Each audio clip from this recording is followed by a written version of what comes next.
Hello and welcome to StudyIQ English, your favorite UPSC platform. In this video, I will be discussing India's new Geothermal Policy 2025. Yes, you heard it right. A very important topic for your UPSC exam because we are talking about harnessing new clean and green energy. Just today we saw, in fact, there is another video in which I have described how India has achieved a great target by reducing its carbon dioxide emission for the first time ever since COVID pandemic had broken out. It's almost about 1% decrease in the just last 1 year. So which means yes, our green energy program is on. And with that in mind, and of course, with the idea of becoming the Viksit Atmanirbhar Bharat soon, today the Ministry of New and Renewable Energy has notified India's new National Policy on Geothermal Energy 2025. The policy aims to tap, harness, make use of countries' huge unexplored geothermal resources, and it will enable India to fulfill its mission of becoming net carbon zero. That means zero carbon footprint by 2070. The policy will create a systematic framework to promote exploration, processing, development, utilization of geothermal energy for the purpose of creating electricity, power, direct applications across many residential, industrial, and commercial uses. Okay, so on that note, it's important to understand what do you mean by the geothermal energy? Talking about renewable energy, we often say that India is now focusing mainly on an economy that's based on natural gas, an economy that depends on solar and nuclear energy. At the same time, geothermal energy is the heat that is trapped inside the earth, a renewable energy that is created by radioactive decay of elements in the earth's core and the mantle. The internal heat is stored in hot rocks, fluids, in the form of steam and gas below the Earth's surface. It's an extremely clean energy. It is absolutely non polluting because it's completely natural. And therefore, if it is harnessed properly, it can create a very, very clean source of electricity generation and it can be utilized for air conditioning, heating purposes across houses, across commercial setups. So, therefore, it is all about taking the heat as it is coming from hot springs or underground reservoirs in Earth. Now, this steam, therefore, will be used to generate energy, to generate electricity at a large scale. In India, the Geological Survey of India has identified about 381 hot springs with a surface temperature of about 35 to 89 degrees Celsius.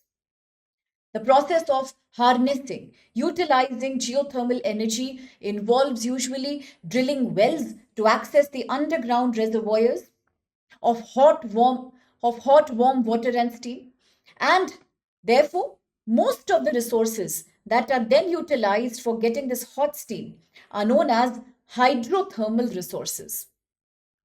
In India, if you talk about the estimated geothermal potential, then that's about 10.6 gigawatt.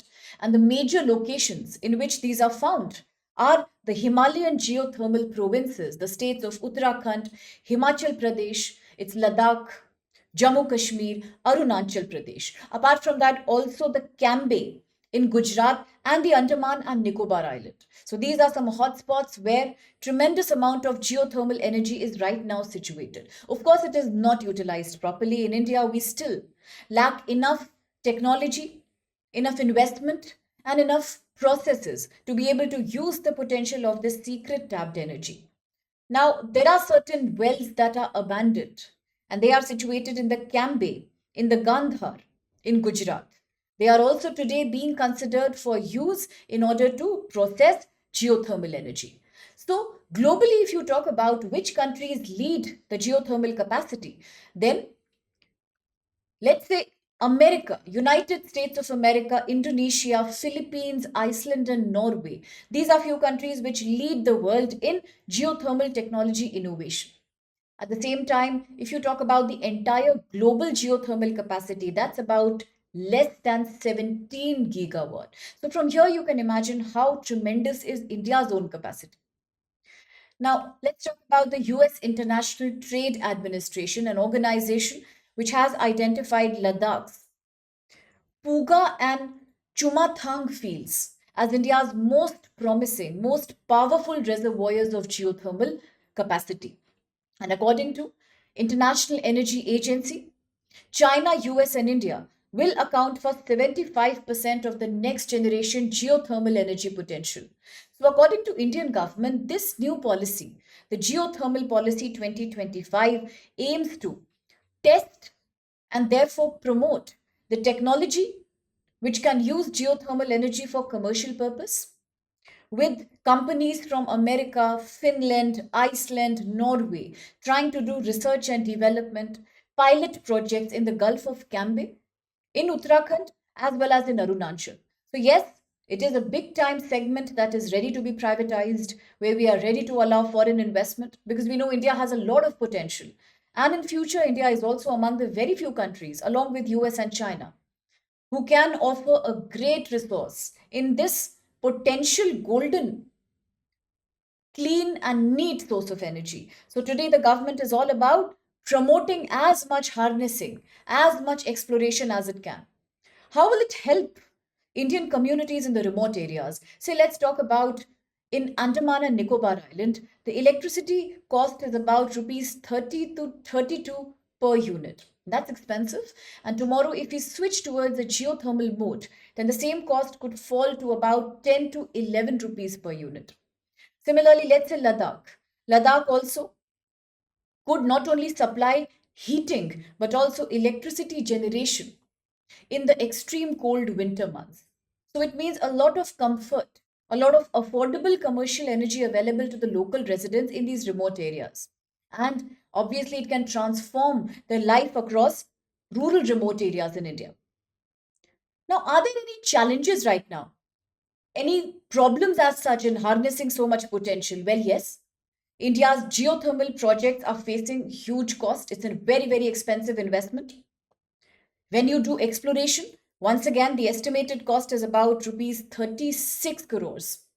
That's required per megawatt of capacity generation, and that's a lot of money. Similarly, to address the problem, there is a national policy on geothermal energy that is going to support research and development, pilot projects, coordination across various stakeholders, including, of course, agencies like the Ministry of Petroleum and Natural Gas and various state governments. So, a coordinated approach, quite in line with cooperative federalism, a strong impetus given by the government to industry, to private sectors for research, innovation, development. More and more exploration can make India a shining star when it comes to promoting and propagating this super clean energy source which India is rich in. And that's the geothermal energy for you.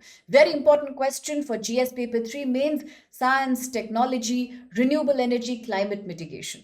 So now let's have a look at the question. Consider the following statements regarding geothermal energy in India. 1. India's estimated geothermal energy potential is about 10.6 gigawatts, with major sites in the Himalayan states. Apart from that, there is Gujarat, we have the Gulf of Cambay, we have Andaman and Nicobar Islands. 2. The Ministry of New and Renewable Energy, MNRE, has launched the National Policy on Geothermal Energy to promote exploration and to reuse the abandoned oil wells to fill the availability gap and to fund them in order to explore more renewable energy. And 3, according to the International Energy Agency, India's geothermal capacity is projected to reach nearly 100 gigawatts by 2035. So, which of these statements, according to you, are valid? You can post your answers, but not just answers. You can also initiate a discussion thread like we do in so many videos. As I always say, if there is a topic which you want me to talk about, a topic which you need should be more clear from the UPSC perspective, if you would want a video on all the important topics in general that have been in the news in the last 1 year, few months, you can also let me know. You can tag me and of course comment in the comment box. And if you enjoy these initiatives at Study IQ English, then apart from liking, sharing, subscribing, there's another thing you can do. We are ending the mission success sale today because today is 20th September. So this could be a great opportunity for you to enroll in any of the Hindi, English, or bilingual courses across UPSC prelims preparation, optional preparation, GS foundation batches, and especially if you're preparing for 2026 exam, then now the countdown has started for you. So it could be a great opportunity to reach out to us. Yes, you can use the codes live on your screen. You can also fill up a form that is attached to the description box of this video. We will get back to you once we hear from you. And do remember that the prices here that we are offering in this sale are very, very easy. They start from a price that's as basic as rupees 7499 and plus many other great options, great scholarships available. So please call us, contact us, or fill up the form. Thank you so much.